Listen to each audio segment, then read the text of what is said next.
Heyo, what's up guys and girls, Rashik here with another Feed the Beast video, and we are back in my house. So now last episode I told you I'd set up the quarry and show you how it was working. Well, the quarry finished its job. The hole's completely dug out. I got all the resources which I want to show you now, but never fear, I found another medium-sized hollow hill and I'm going to set the quarry up there and show you how I had it working. I'm not going to bother showing you how I had it started because it was ineffective, and in the end I ended up moving to the magmatic engines, which was a lot more efficient and a lot easier to use, and I should have just done it from the start. Now, as you can see here, I have a complete mess, and that's because for the first night I sort of just set it up with these chests, thought it'd be enough, but of course it wasn't because of all the cobblestone and dirt, which I did not anticipate for some reason. So what I ended up setting up was I got all these barrels set up that was storing all the cobblestone and dirt, and that allowed me to end up just using the one chest for the last night. So I'll just quickly show you. This is pretty much all the stuff we gathered. I may have lost a few things here and there because it was spitting stuff out after the first night, but you can see plenty of ores, plenty of diamonds, and just that was a separate chest for sticks because there were so many sticks coming through. And these are some of the original chests that, as you can see, there was cobblestone and that just completely filled it up. And I should have done something about that in the first place, but it just didn't cross my mind for some reason. So aside from the quarry, I've also been doing a lot of manual resource gathering just because, I just enjoy gathering. I don't know why, I just enjoy gathering resources, even if I don't end up doing much with them. So I had my two turtles, Stormy and Sunny. You can guess what the weather was like when I made Sunny. And I basically set them up to dig 100 long tunnels down the path like this. Then I would go through with my Fortune 3 pick and get whatever diamonds and redstone and whatnot was left over, and I ended up with all these goodies in these two chests here. A whole stack of diamonds, plenty of lapis, redstone, plenty of cobble of course, iron, gold, ferrous. I need that ferrous. Some more diamonds and stuff. These chests were empty. It didn't end up going that far. So today I'm gonna take these diamonds up with me because I need them now. I might just grab the rest of them. I'm gonna set up the next quarry and I'm gonna show you how I had that working, but before I do that I want to make some barrel upgrades because I believe when you upgrade them they can carry about 1,024 stacks, so that's going to save me a lot of space. I plan to set it up better this time. You can see I've dug out a little room for all my quarry input, and it's going to be a lot better set out this time, and I got some diamond chests this time. I couldn't make them before because I had no diamonds whatsoever, but now I got plenty. Okay, so the first thing I want to show you before I go and do that is the magmatic engines that I started to use. They're actually relatively straightforward to make. I should have started making them in the first place. I'll just show you quickly how we're going to craft them. Need to type a bit more. Magmatic. Okay, they're made mostly with all this invar stuff, and I thought that was hard to get because ferrous was hard to come by. So you got to make the invar dust, which is basically iron dust and a piece of nickel, which is what happens when you macerate or industrial tear apart. I can't remember what it's called. The ferrous. Anyway, but it turns out it wasn't that hard to get. So I've just been accumulating my resources, sort of just making a whole heap of invar, and I'm gonna make 3 more engines here. I've already got 1 engine set up, and I love these project tables, man. And what I want to do is I need to grab my pistons, set these all up around the quarry because I believe it can take 32 input and these output 4 each. So if I can get 4 of them on there, that should give me 16 EU per tick. Oh, here we go. Okay, I made a lot of pistons before because every time I need some I don't have any, so I just decided to make a crap load. These redstone transmission shells are really easy to make, just a bit of silver and a bit of redstone. So slap them in and I got my 3 magmatic engines. So these will be hooked up to the quarry. Now before we move on to that, we need to make these barrel expansions, and I've been looking at how to do it, and it seems kind of one of those fiddly things, but once I've got it set up it shouldn't be so bad to actually make. And it's this extra dimensional storage which needs this stuff. I didn't actually check if I had any leather, so hopefully I have some somewhere. If I don't, I can always go and grab some from the cow farm, which I believe ballot box are made. Okay, I got 3. Yep, 3 is exactly how much I need actually, so that'll be perfect. But you need this dark iron ingot, which it doesn't really show you how to make, so I went and looked it up, and I need to make a wraith fire.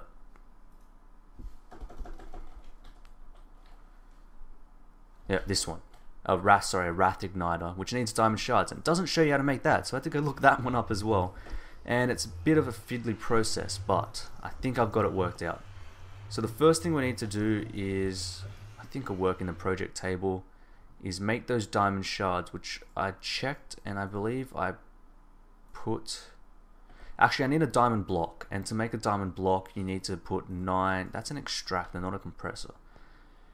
I don't have a compressor, do I? God damn it. I don't think you can make diamond blocks like this anymore. Like just, you know, the normal way, thanks to Greg Tech. Nope, okay. Well, I'm going to go compress these diamonds, and I will be back with you guys and girls in a moment. Okay, we're back. So I got myself my diamond blocks, and I think I said with the magmatic engines it's EU per tick. It's not EU, it's MJs of course, megajoules, not energy units, electricity, whatever it is. So I believe what we need to do is we set it up like this, and it's going to give us this thing called a craft packet. Now we have to take this craft packet and put it into another type of I guess machine, if you want to call it that, a craft packet stamper, I believe, which is made with some iron, cobble, and a crafting table, so pretty straightforward to make. Crafting table, there's some cobble, I've already got cobble, and I got iron. I always keep like iron and redstone and cobble that nearby because it always seems to be needed for something. What's the recipe again? I think that went on top. Stamper. Piston goes on top, okay. A piston and some cobble. Sweet. Now I take this and... Oh, I don't think I showed you this last time, guys and girls. I found this in the Hollow Hill, and it's called an uncrafting table. It literally does what it sounds like. If you put an item in... let me grab a piston, for example. And you put it in here. You can basically uncraft it and take out the items that are in there, but it needs levels to work. So of course we won't be doing that. Now where can I put this? I'll just chuck it up here. I think that should do a job. Yep, okay. So now I believe I just put this craft packet in here. And there we go, 18 diamond shards. Awesome. So I shouldn't need to make any more for a long time. These should last me for a while. And then we take this 1 diamond shard, put it with a piece of nether brick, and boom! A wrath igniter. Now I'm not going to put that in my hotbar because from what I have read, this fire is dangerous. Like it spreads crazily, and the last thing I need is fire outside, considering I'm in a jungle. Or not jungle, forest. So what I'm going to do is just... Why is it cobble in here? See, my stuff is a complete mess. I have to... The sorting system is very high on the priority list of one of the first things we're going to do when we move out of this place. What I want to do is make those dark iron blocks, and to make that, please tell me I don't have to go and compress this iron, or else I'm going to be really, really annoyed. God, I hate you, Greg Tech. God damn it. Okay, I'm going to have to go compress this, but so I'll be back. Once again, I'll be back in a moment. I did not think about the compression part. Maybe I should just build a compressor, actually. We'll save this future trouble. How do I make a compressor? Okay, yeah, I'll just make a compressor. That's really easy to make. Shut the door. Okay, change of plan, guys and girls. I'm making a compressor. Just get some smooth stone, even though I probably have some. That's aluminium. Okay, so what do I need again? Electronic circuit. That's pretty easy to make. Bit of copper cable, refined iron. Boom. We've got that. And a machine block. Now I have a spare one of these, a couple of these actually, because I blew up something. I broke something incorrectly. That's gonna go there. That's gonna come out. Okay, machine block, electronic circuit, smooth stone. Is this cooked up yet? Yep, there we go. Perfect timing. Boom. Now where can I hook this up? Do I have space down here somewhere? Okay, I think it's safe to hook it up to any of this wire, so I'm just gonna... Okay, it didn't explode. That's a good thing. 1, 2, 3, 4, 5, 6, 7, 8, 9. Yes, it's working. Okay, awesome. Well, that saved a lot more time. That was a lot faster than it actually took me to run over to Greg's house and use his stuff. Should have just done that the first time.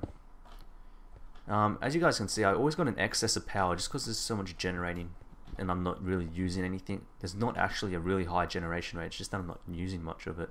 Okay, block of iron. Now we're going to go out into the middle of this lake because I don't want something catching fire. So we're just going to go out here into the middle and we're going to put a piece of cobble, a block of iron, and we're going to take the racking down and we're going to stand back and whoa, that looks really, really weird. Is this going to work? Come on, please turn into a block of dark iron. What the hell is it doing? Oh, yep, we got dark iron. It's still smoking. I wonder if I can just break it. Oh, okay. We're all good. Ta-da! Magic. And then we just... Oh, damn, that didn't give me 4. I need to do 2 more of those. Didn't do my maths. Where's... Okay, need to make a couple more iron. So let's just quickly... Why am I moving so slow? Quickly whip that up.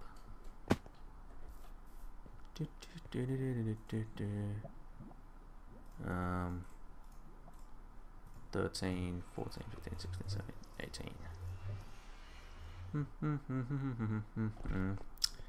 18. What else is there to show you? Okay, so basically what my plan is, I'm going to take this.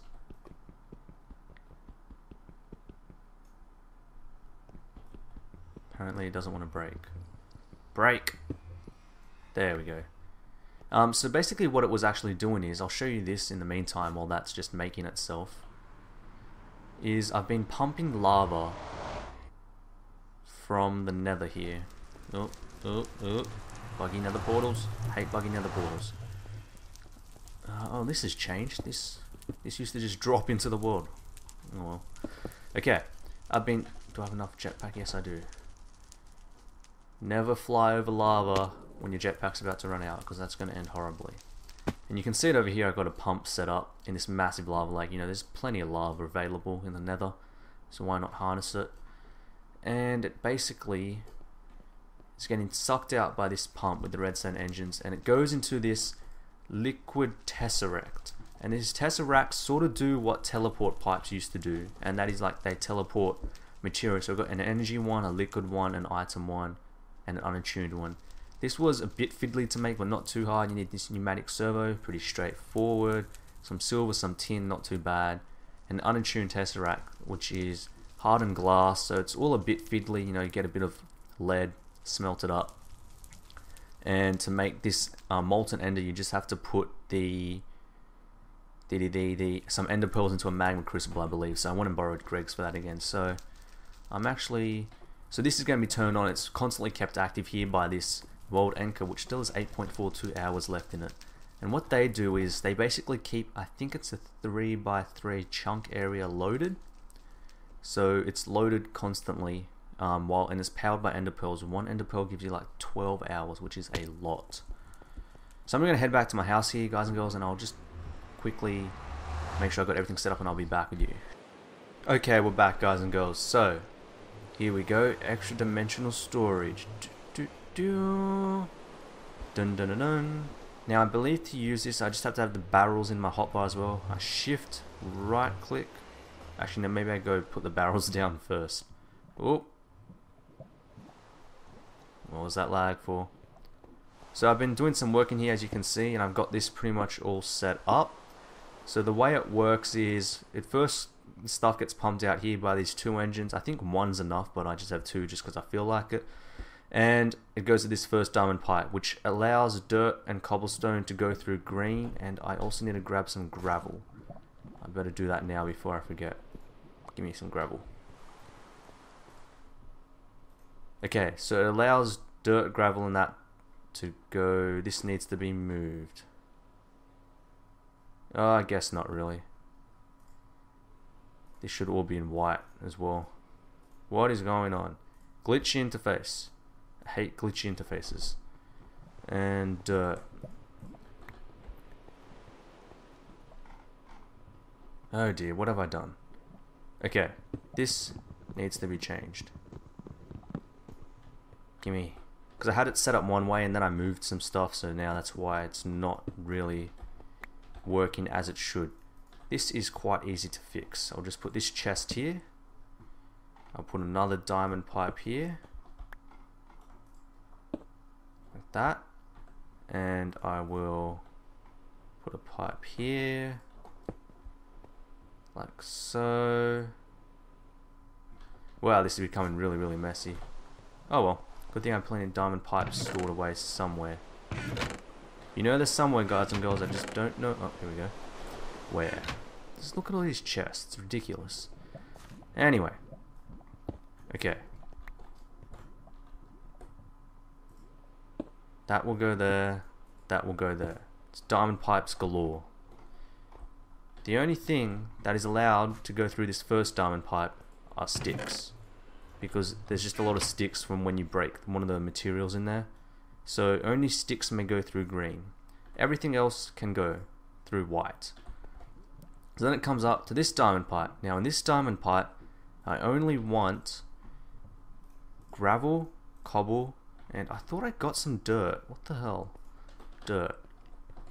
Okay, now I've got some dirt. Dirt may go through green. So those three will go that way and everything else will go to those diamond chests. We get to this first one and again we want gravel, cobble and that, and we want the sticks to be going down black. So we've got two filters pumping into there, but that's just because I'm too lazy to move it over. Then here we have only gravel and dirt continue. Sorry, cobble and dirt, so that means gravel will go in here. Only cobble continues, dirt goes in there, gravel will go in there. So hopefully I've got this all set up properly. And I'm going to go chuck a redstone torch down here. I'm going to fill this up with ender pearls, even though it's still got 6.72 hours left. And we are going to try upgrade these barrels, that's right. So, okay, there we go. Now these will hold 1,024 stacks each. So I'm going to go to the Twilight Forest now, set that all up, and come back and show you the system in its full glory.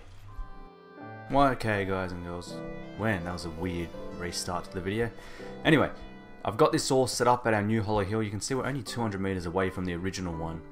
So this new setup is a lot cleaner than what I had before. Before I had some combustion engines and there was just a pump and water and pipes and it was a big mess, but this is way more compact and way more, efficient. So the liquid tesseract down here is, it doesn't need a pipe, it automatically pumps it out, which is awesome. So it's taking the lava that I showed you from the nether and it's pumping it into all four of these engines.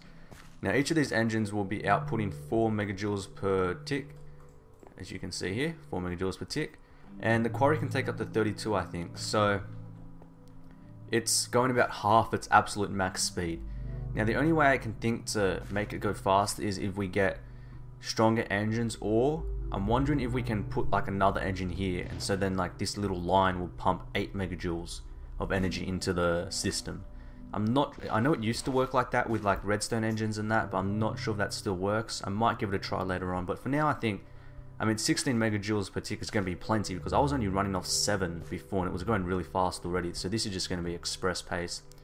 If it's pumping it with 16 megajoules a tick, just check, see they're all full.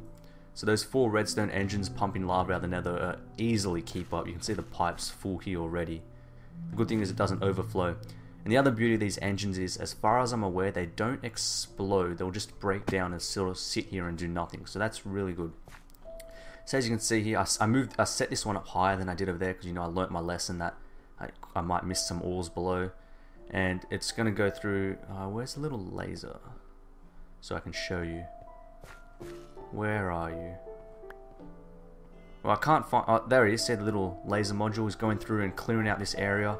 This little bit where the frame is, so then the frame will build and it will start digging and sending items through into that little sorting process that I showed you set up at my house through the ender chest. And yeah, so it's pretty much good to go. I think that will do for today's episode, guys and girls. So as always, I really hope you enjoyed this episode, and until next time, I will see you all later.